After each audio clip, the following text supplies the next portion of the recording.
Les magasins sont remplis, les hôtels sont remplis, les restaurants sont remplis, mais les églises sont vides.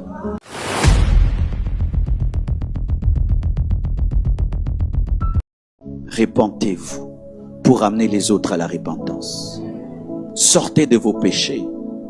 Quittez vos péchés. Quittez votre saleté. Mettez vos vies en ordre et Dieu va vous utiliser.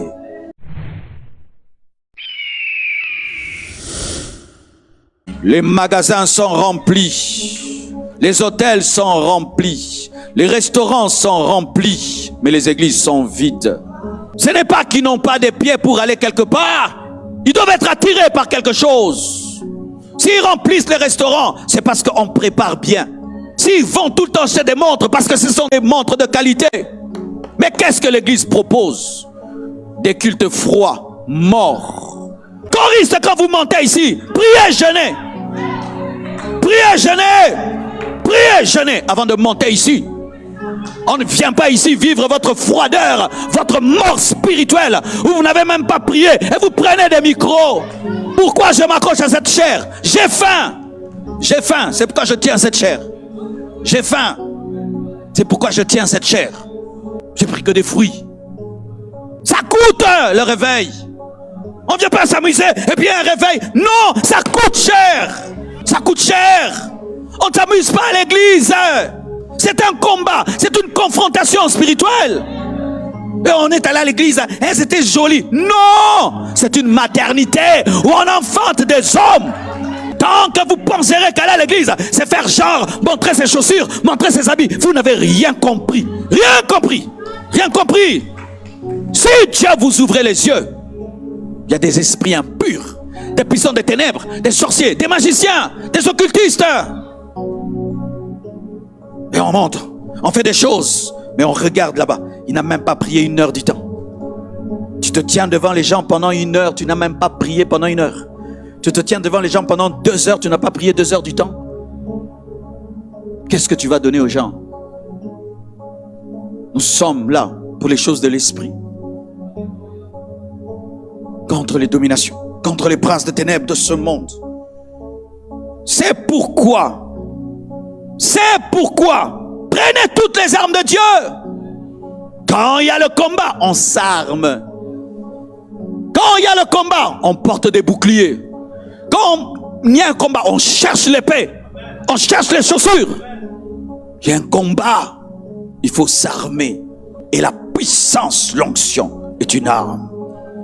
C'est une arme. Seigneur, prends-moi tout. Ne me prends pas l'onction. Ne me prends pas l'onction. Parce que si j'ai l'onction, même sous un arbre, je recommencerai le ministère. Répentez-vous pour amener les autres à la repentance. Sortez de vos péchés. Quittez vos péchés. Quittez votre saleté. Mettez vos vies en ordre et Dieu va vous utiliser. Quittez vos péchés secrets. Quittez votre puanteur. Quittez votre saleté. Quittez ça. C'est le premier pas pour être utilisé par Dieu. Se repentir. Reconnaître qu'on fait le mal et demander à Dieu pardon. Se repentir. J'étais dans le péché. Jésus m'a rencontré. J'étais dans l'impudicité. J'étais dans des saletés comme pas possible. J'ai reconnu que c'était le mal. C'est alors que le processus a commencé. Sans cela, rien ne peut commencer. On peut te prophétiser, te dire des choses, c'est pas vrai. La repentance d'abord, la nouvelle naissance d'abord. Mets ton péché sur l'autel et renonce. Et pour toi qui n'as pas la force de renoncer au péché, mettons Jésus à droite et ton péché à gauche. Est-ce que ça peut se comparer? Mettons d'un côté Christ et mettons ton péché. Est-ce que ça s'égale? Tu vas perdre Jésus que pour ça. Que pour ça. De la boue. De la boue. Pour de la boue. Tu refuses un diamant. Pour de la boue. Car ton péché c'est de la boue. Tu en as honte? Tu peux venir nous en parler ici? Non, c'est de la boue. Mais regarde comment je parle de Jésus, le diamant. Sortez de vos iniquités. Sortez de vos transgressions. Sortez. Arrêtez de comprendre le péché. Dieu ne vous utilisera jamais. Arrêtez de tolérer le mal. Même si aujourd'hui le monde moderne tolère le péché demeure le péché. La Constitution n'est pas la Bible. Nous ne serons pas jugés au dernier jour sur base de la Constitution suisse. Non! La Bible. Pierre se répandit. Matthieu s'est répandu. Ils se sont répandus d'abord. Deuxième chose que Dieu fait, il t'appelle maintenant à le servir. Après que tu se sois repenti, il dit, venez, je ferai de vous des pêcheurs d'hommes. Tu te répands, maintenant te dit, je ferai de toi un pêcheur d'hommes. Parce que si il t'appelle à devenir pêcheur d'hommes, mais tu t'es pas repenti, tu seras quelqu'un qui sauve les autres, mais toi-même, tu es perdu. La priorité de Dieu n'est pas le salut des autres. La priorité de Dieu, c'est ton propre salut. Car Paul dit, je ne veux pas être disqualifié après avoir prêché aux autres. Tu te répands, et puis Dieu leur dit, venez, je ferai de vous des pêcheurs d'hommes. L'appel. Dieu ne t'appelle pas pour toi-même, Dieu t'appelle pour les autres.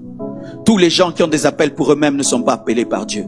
Oh, Dieu m'appelle pour moi pour que je devienne riche. Non. Dieu m'appelle pour ceci pour que je sois connu. Non. Dieu m'appelle ceci pour que je... Non. Dieu nous appelle pour les autres. Et quand tu es un bon travailleur, tu seras connu. Quand tu es un bon travailleur, tu auras un salaire. Mais ce n'est pas le but. Le but n'est pas le salaire. Le but, c'est le travail. Je ne travaille pas être un pasteur millionnaire, non. Je travaille être un pasteur qui gagne des millions d'âmes. Quand tu gagnes des millions d'âmes, tu seras connu. Ce n'est qu'évident. Mais ne cherche pas à être connu. Ne cherche pas à être riche. Cherche les âmes.